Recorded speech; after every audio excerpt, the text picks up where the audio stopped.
Bakunzi b'Indundi TV ndabaramukije nongera nk'abana mwiriwe bivanye naho muherere muri kano kanya nkuko mubibona hano n'urukino rwo gusubiriza rw'igice cakabiri cigana ryo mucicaro cakabiri n'urukino rero rugomba ruhuza umugwi wa Royal FC hamwe n'umugwi wa Delta Star wo mu Gatumba n'umugwi wa Delta Star usumbuye umugwi wa Royal FC amanota 4 mwisinda B. Urukino rukaba rutanguye hajya piro kwafashe na Faustin mukinyi wa kera wa Lidia Lidig Burundi Sport for Africa Argentine suije kwa kizigenza hajya Faustin akaba yarije mugenzi we hajya TikTok nziza cyane ariko Sandre nziza cyane hajya subije ngaho ariko piro kwafashe na Sman pasi nziza cyane hajya ko mupira kwa gusohotse hanze Omar akaba ateye umupira muri garaba no musatirizi ariko Junior Taishuti hanze mwimenyereye yuko ihora yerekana ihigana ryo mu cicaro ca mbere urumva yuko twatanguriye kuri urukino no mu cicaro ca kabiri twatanguye kubikora tukaba dutanguye kubikora muri urukino rwa guriko rahuza umugwi wa Royal FC hamwe n'umugwi wa Delta Star teye umupira imbere ko umupira no gusubiza mu kibuga n'abasore ba Delta Star teye umupira agakora mugenzi we ariko subije inyuma ngaha kuri numero 10 pasi nziza cyane agaza abakinyi ba Delta Star Faustin ateye umupira imbere aga akaba muzibiye neza cyane tanze pasi yajya Boris suweje ngako Argentine akaba takaje umupira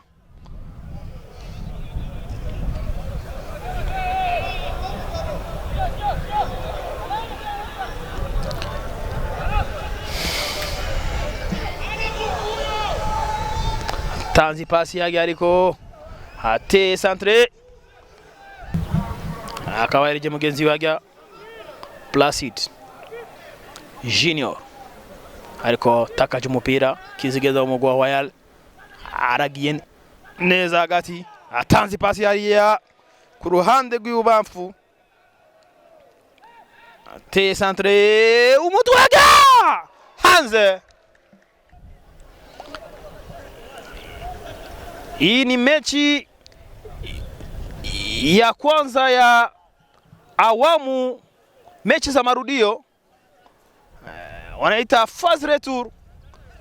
Kwa hiyo ni mechi ambayo kuna ikutanisha timu ya Royal FC ya Mkoani Muramvya pamoja na hii timu ya Delta Star ya Bujumbura. Anafanywa mazambi pale.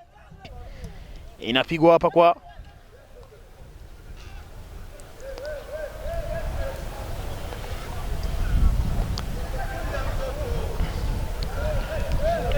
Placid anaipiga ndefu kwa Jonathan.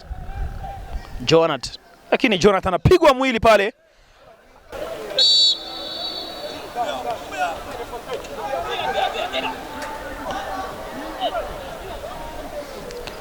Anachukua pale Junior. Anaitia kwa Patrick lakini anaziwia pale Shaban. Patrick Argentina kirudisha kwa goalkeeper wake. Pigwa pale kwa Amede. Amede akimuona Junior akirudisha kwa Fabrice kwa Amede.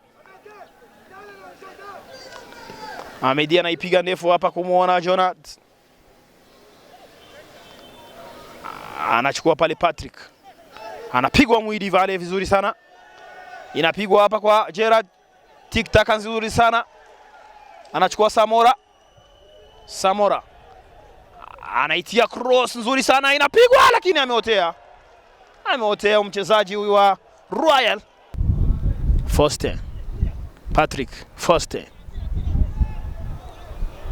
inapigwa pale kwa Gerard, pale lakini nje.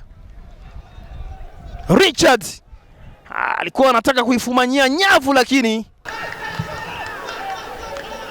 nzuri, anajaribu kuchenga pale, anampiga mbaya, anaingia kwenye box, anaitia pale lakini nje. Mpira gani wanaocheza huyu Gerard? Anashindwa bao la wazi kwa kweli. Placid Mrisho anaipiga ndefu hapa kwa Placid anaitia cross pale lakini nje. Samora kuri Gerard aka munyegori Omar kabachia usamanyeza cyane. Igice cya mbere kirarangiye, igice cya mbere kirahuza uyu mugwi wa Royal FC hamwe n'umugwi wa Delta Star, kirangiye atamugu n'umwe urabona igitsindo. Igice cya kabiri kiratanguye, pero kabifashaga subeje inyuma ya Shaban kuri Rukundo Yannick akabateye umupira muremure yagaraba uno musore, ariko Argentine kamukubise bimwe bitambaya. Rukundo kabayereje Shaban,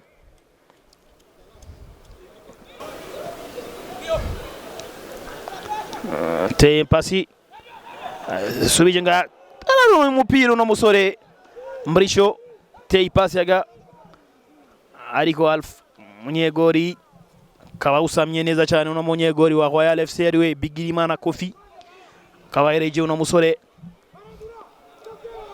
Alfan.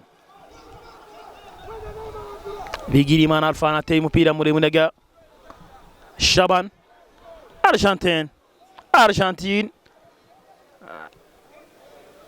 akabasubije nga ku munyegori wiwe Omar akabacenze neza cyane. Argentine akaba usoye hanze, inge turabe Shaban akabateye corner ga umutwajarko Amede akaba uzibiye neza cyane. Mrisho kuri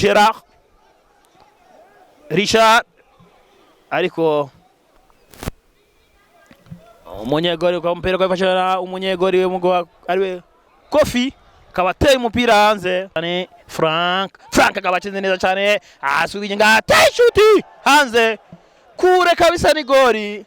Isinda rya kabiri bitabe umugwi wa Delta Star ukaba ariwe ufata ikibanza cya mbere, ukaba usumbuye umugwi wa Royal FC amanota 4. Rumva yuko atari ibintu byoroshe, si ibintu byoroshe kabisa. Umupira imbere yaga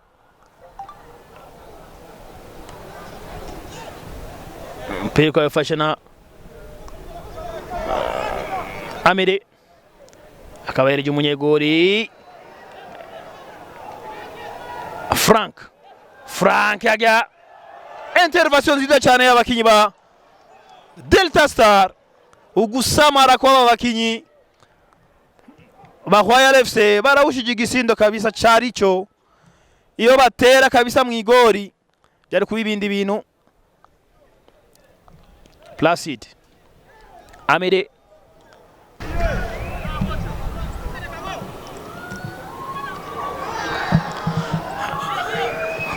Teishuti hejuru aramuteye ishuti kabisa. Gerard kuri Frank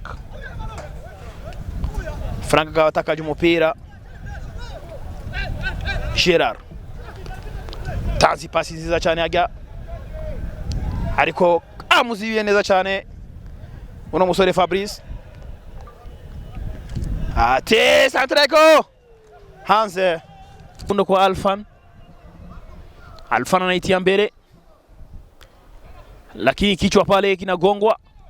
Shaban Fosi anarudisha pale akimwona Artir pale anapapuliwa mpira, anachukua Gerard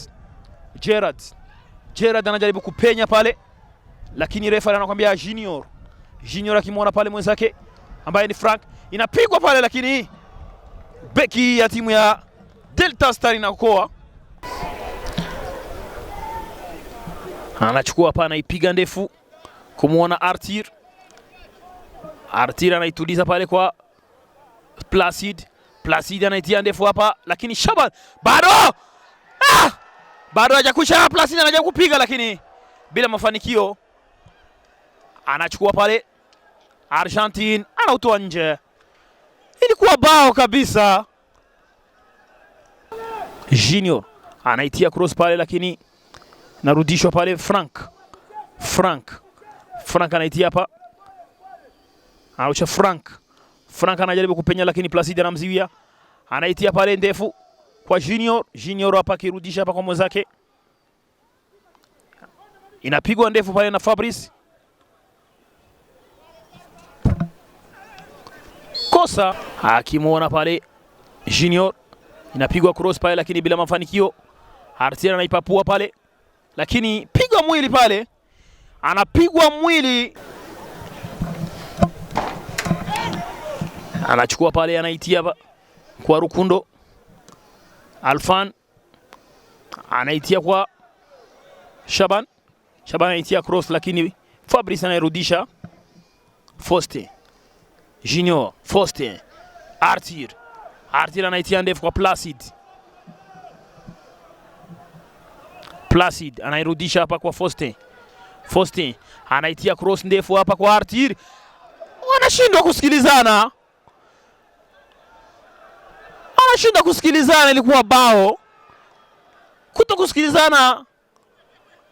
Anachukua pale Foste akimwona pale Junior kwa Foste, lakini goalkeeper anauchukua mpira pale, anaupiga mpira mrefu pale kumwona striker wake, lakini bila mafanikio. Inarushwa pale kwa Junior anaipiga pale, lakini kichwa cha Fabrice kinafanya kazi. Junior anaipiga. Mechi kwisha. Urukino rurarangiye. Imigwi ya Royal FC hamwe na Delta Star inganije ubusa kubusa.